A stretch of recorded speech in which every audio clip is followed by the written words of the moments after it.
موسیقی کیهان کلهر.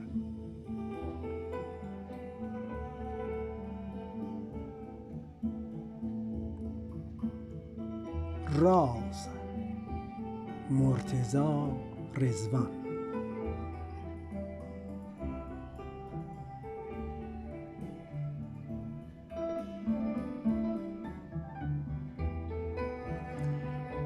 من شقایقی مست در آغوش فصل رویش خویشتنم، چنان که دانه های افیونی تنم دعوت پرواز پرنده است برای کشف راز عشق در پهنه جهان.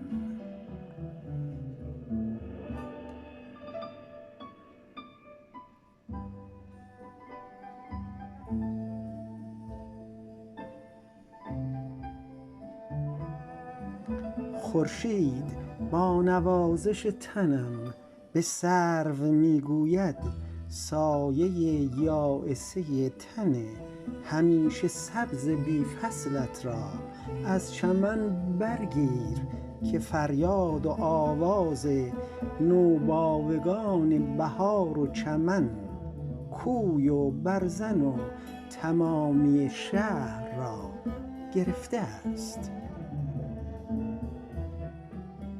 ما شقایقان مست فصل رویش خویشتنیم.